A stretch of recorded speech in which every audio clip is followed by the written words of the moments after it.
we all know, Hindu Pact is a Hindu policy research and advocacy collective.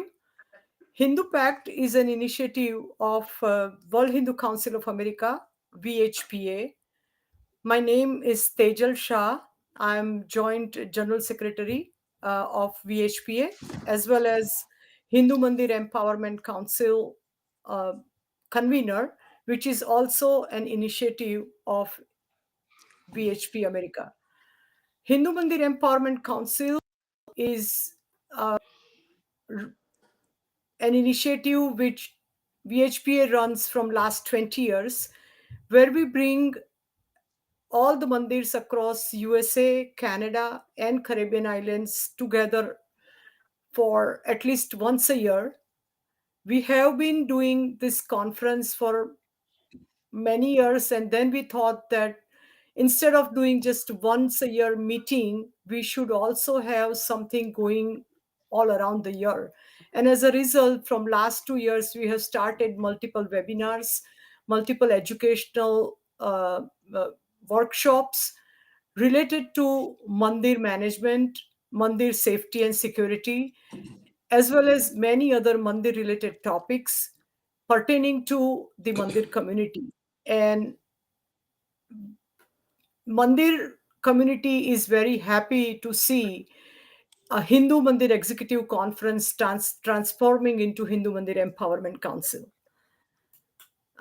Today, we have a HinduLounge show of Hindu Pact, where we have a distinguished guest, Shri Thanedar ji, who is a congressman representing the people of Michigan 13th Congressional District, which includes much of the Wayne County, including the city of Detroit, Grosse Pointe, and Downriver. Congressman Thanedar ji is passionate about fighting to improve the lives of hardworking families in the Metro Detroit. In addition to serving the population of Metro Detroit, Sri Thanedar ji has been very active for the Hindu diaspora as well. And we are very happy to have Thanedar ji with us on today's show. And specifically about today, the bill that is going to be presented in the Congress very soon. I would like to take Sudha Jagannath ji, who is a co-host of Hindu Launch Show, to the next steps and introduce herself. Dhanyavad. Yeah. Namaste, namaskar. Very happy to meet you actually on video, Thanedar ji. Also to all the audience who will be joining us on this really good show today to discuss very important issues facing, I would say, the Hindu diaspora community.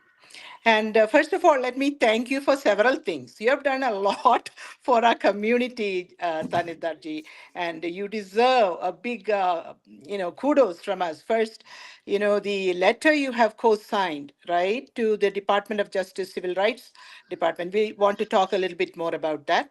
Then the first, I think, ever, the House Resolution 1131 condemning Hinduphobia, a bold step. And I'm hoping that that does gain some traction and we see some action in Congress.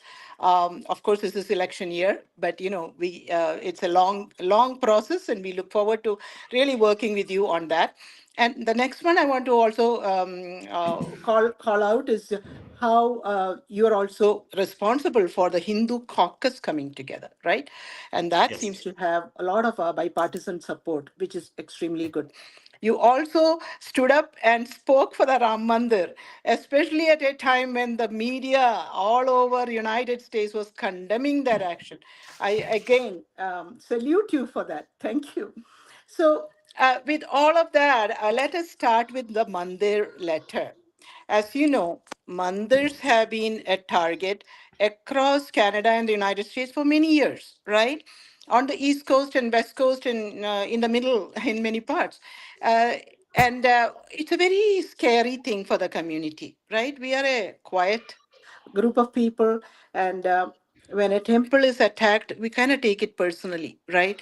And in a span of 90 days in California, we had several temples vandalized. Maybe some of them might be ordinary burglaries, but in most cases, we kind of see a pattern, and that is what is extremely concerning to us. So please share with us why you signed that letter and what do you think about what is going on here. Thank you, Tejal, Ben, and Sudhaji. Thank you so much. I'm happy to join here today. My name is Congressman Shri Thanedar. Like you said, I represent Michigan's 13th congressional district, which includes the great city of Detroit. And there is a lot of work I'm doing in Detroit in terms of flood relief, in terms of creating low-income housing, uh, promoting entrepreneurship, small business ownership to this community, because my community is about 26% of my population. My district is at or below poverty level. So there is a lot of economic hardship my community suffers through. And so my focus as an entrepreneur, as someone who has grown and lived in poverty growing up, I'm focusing a lot of my work in Congress uh, for and towards economic empowerment and economic betterment of my community here in Detroit, here in Michigan.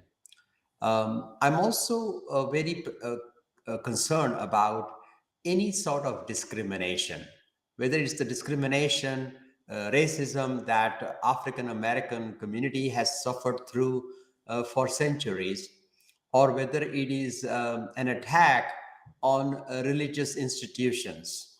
And we have seen that among the Hindu temples. We have seen a variety of attacks on the Hindu temples. My position is that we are going to be intolerant of any kind of hate, any kind of act of hate, any act of racism, any act of discrimination, any act of not allowing a person to worship his or her God in the manner he or she chooses. There is a lot to be said about protecting personal freedom. And in that vein, out of that interest, I joined my fellow Indian American members of Congress when I signed a letter to the administration, to the State Department, one condemning the attacks on the Hindu temples all across America. These incidences must be taken seriously. This is an attack on a religious freedom. It is an attack on one's ability to practice one's religion. And so this letter specifically asking the State Department to investigate this matter, take this matter seriously. Thank you. And I know that I think you have the letter is asking for a report on what's the status of the investigations by Thursday, the 18th. So we are also looking forward to seeing what the Civil Rights Department has to say about it.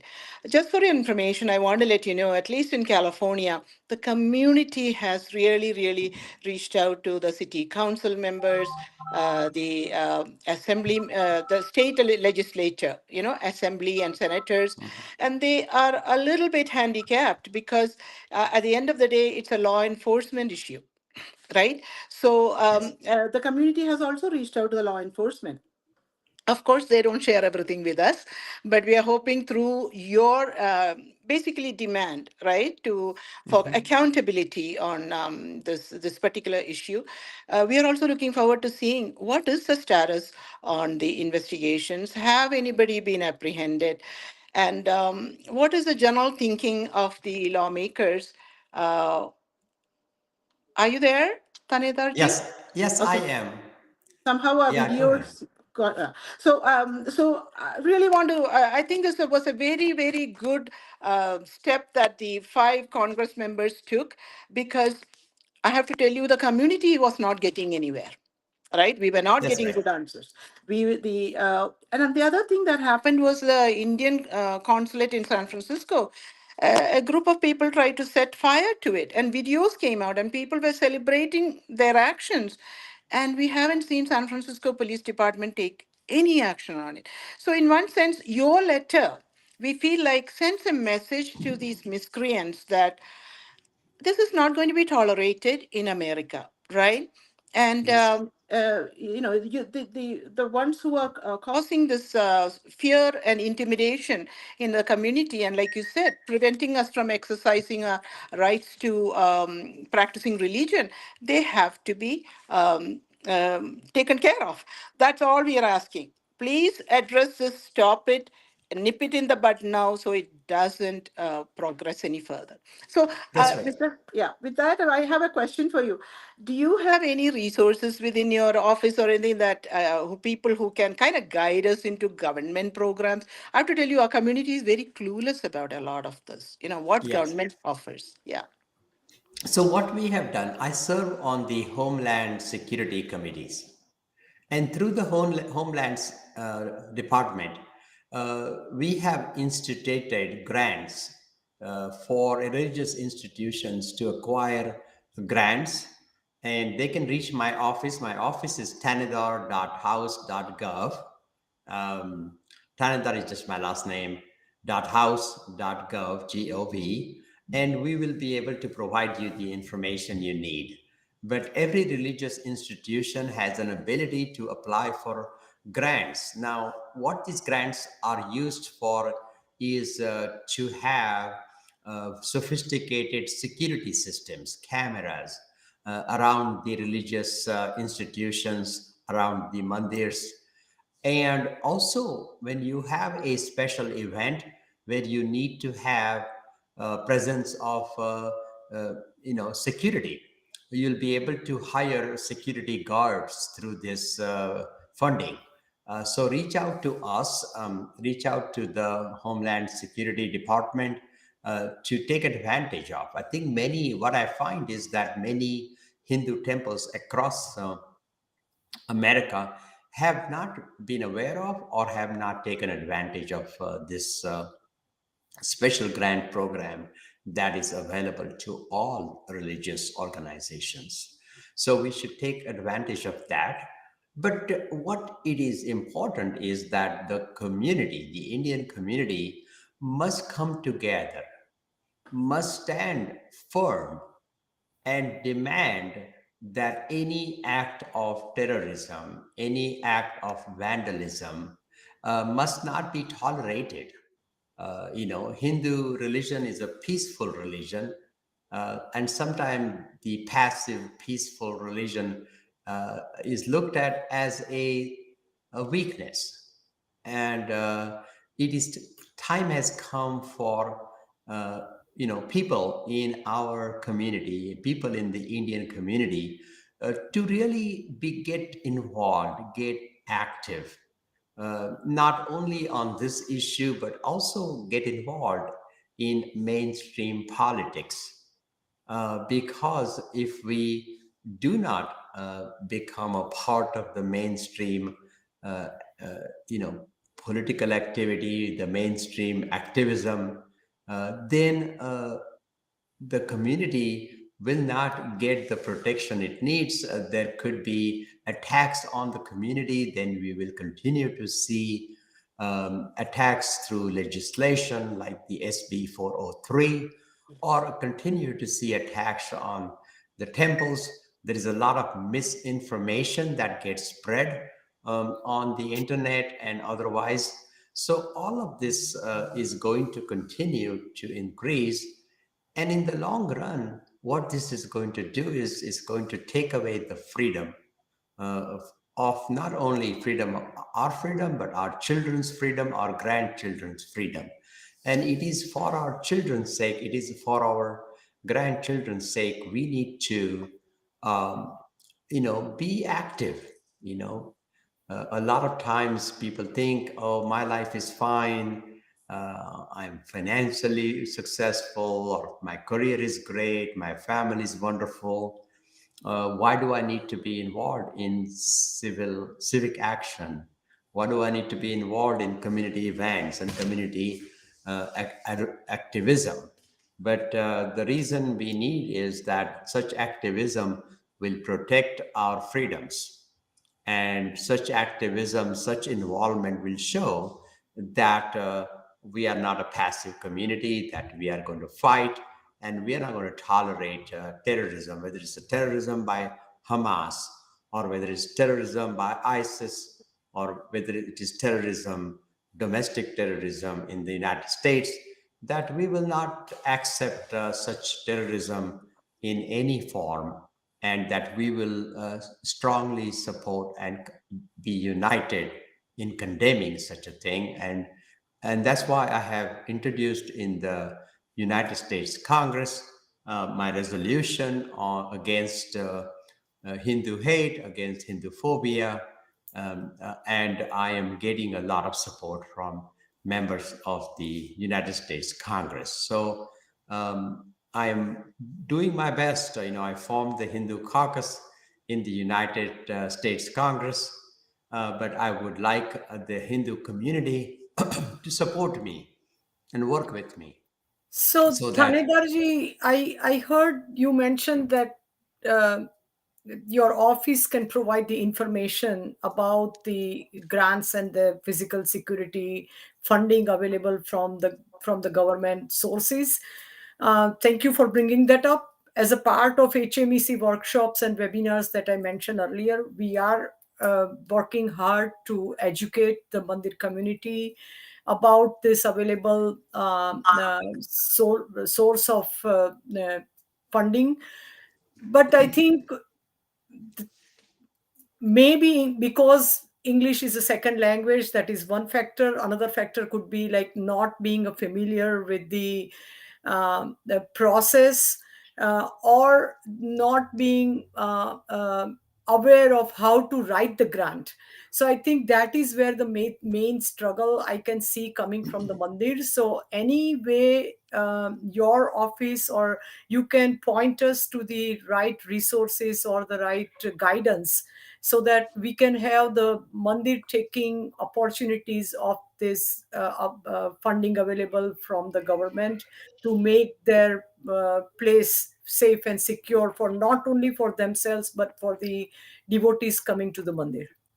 Yeah, yeah, absolutely. Yes, we will certainly help. And also, we have many Indian American organizations in the United States. They should also take leadership, because many of these small temples, they don't have the resources, they don't have the Correct. sophistication, they don't have the know-how and ability to put together proposals. So I think the various Hindu organizations that are formed across should really have a joint effort there to not only educate but have access to forms and supplies, so that the temple trustees can take advantage of such help, community help. Thanedar ji, I also wanted to ask, you brought up some very good points of getting involved in the civics matters. Our community is very invisible, right? We found out that only 1 in 5 Americans know a Hindu. you know so when there was a swastika bill going on in California, when we talked to the state legislators, I have to tell you, a lot of people asked us, what is a Jain? And I don't blame them. They don't know us. They don't know a Hindu from a Buddhist from a Jain. Our community has a lot of work to do on the ground. So one other question I have is, are there any support from the federal government point of view? And again, we can reach out to your office and ask too, for community empowerment, right?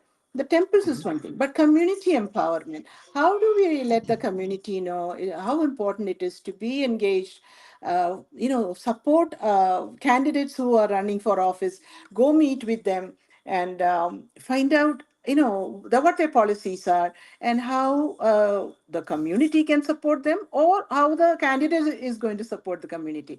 I think this is a conversation. I think we have to start training, educating our people. Even though we are all highly educated, etc., we are not very facile in the ways of how to articulate without going off on tangents. So I think we need help in understanding how to empower the community you know Yes, and on April 15th in Washington, D.C., I have called for a press conference where we will be talking about my resolution 1131 that condemns attacks on the temples, that condemns Hinduphobia, that condemns the hate towards Hindus.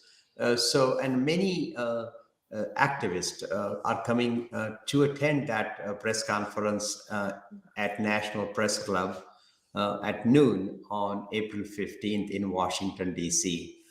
And through such meetings, we need to continue to communicate it to our leaders in the community and also members of the community. And the members of the community needs to take this matter seriously and get themselves involved. I'm certainly able to help. People can reach me at Shri at shriforcongress.com. That's shriforcongress.com is my website. SHRIFOR Congress.com.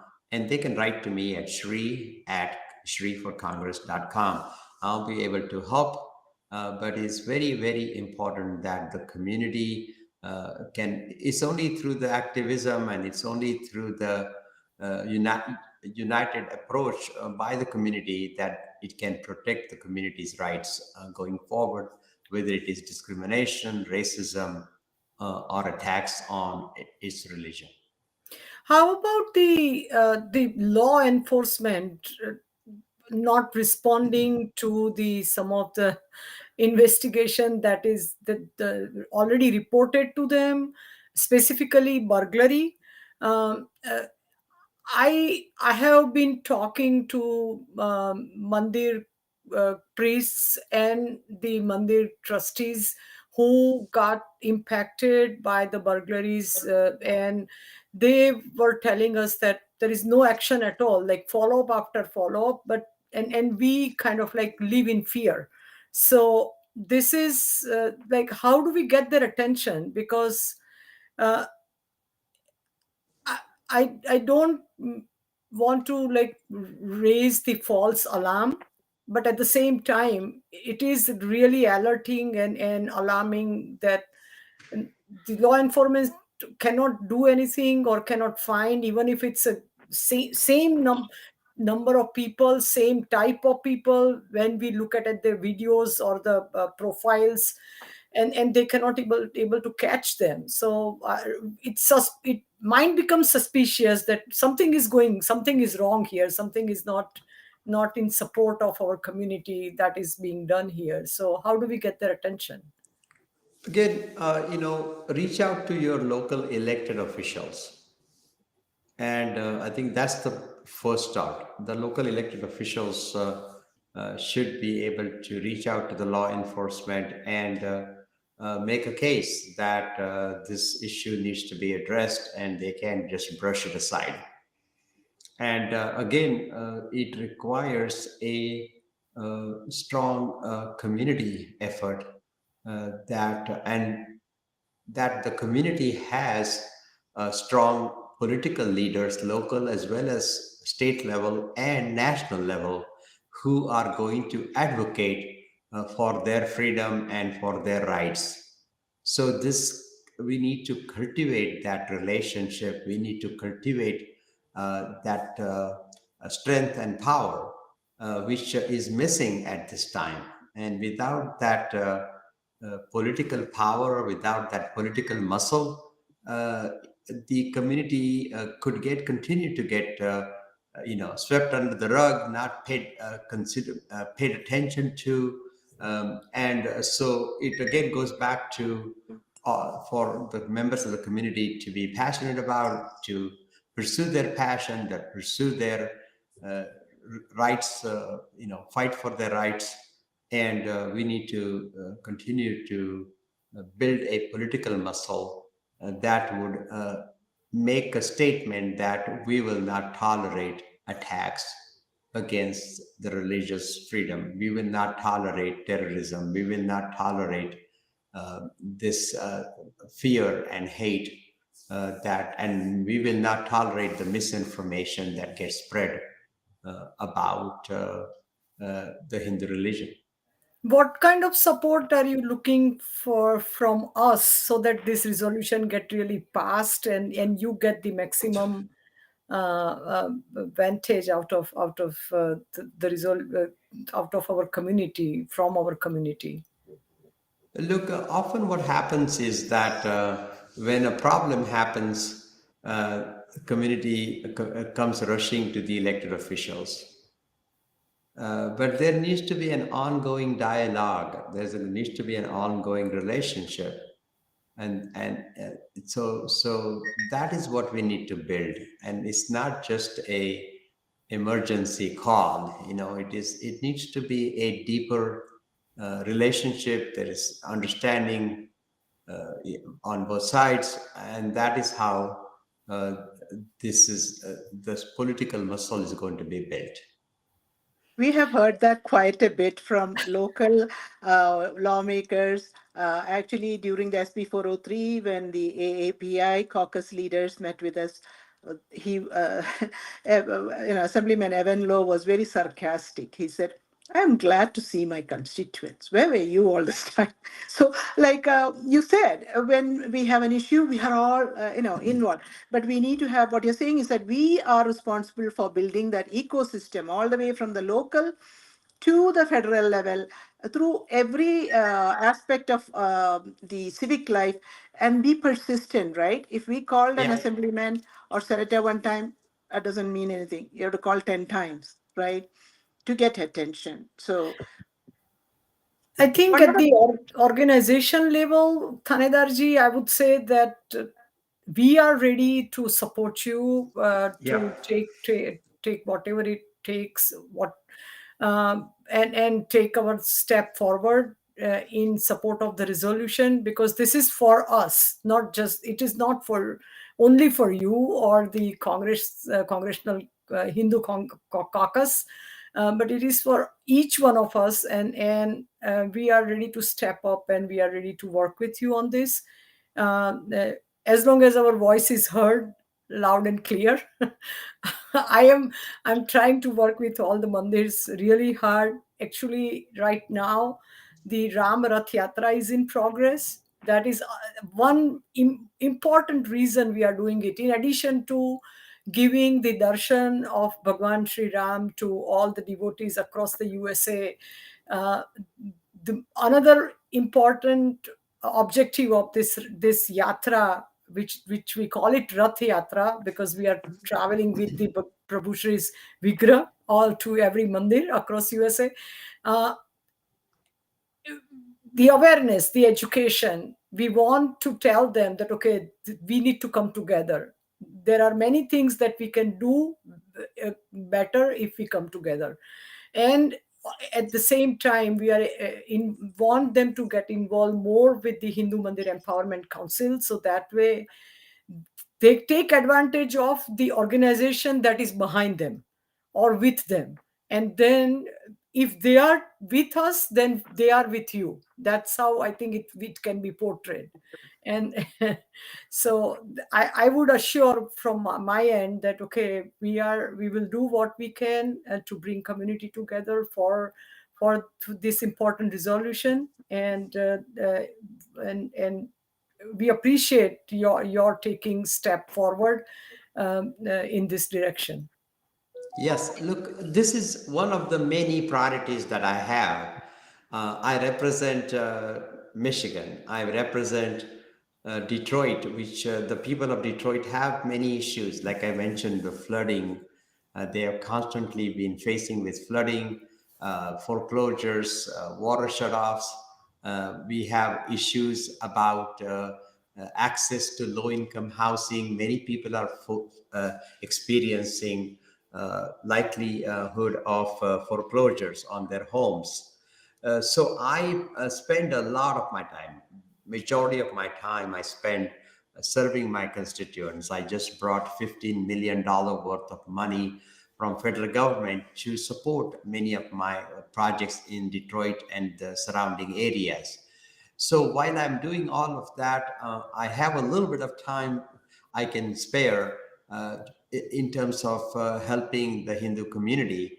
But we need to work together because and we need to build relationships, and we need to have a give and take in terms of knowledge and ideas. And so for us to be able to uh, step in when emergencies happen, when bad things happen, we need to be able to step in. Whether Seattle, where the police officer who killed that Indian girl and just said her life was worthless.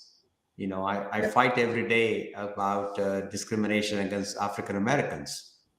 And it's a very similar situation where a police officer, a white police officer, I think, would discount a Indian American's value of her life. All of these kind of incidents is just the beginning stage. If we do not stand up to such injustice, these kind of incidences will continue to happen, and will continue to happen at greater severe, much more severely and much more often. So I think we should look at this as just the beginning of the hate and the terrorism and the misinformation.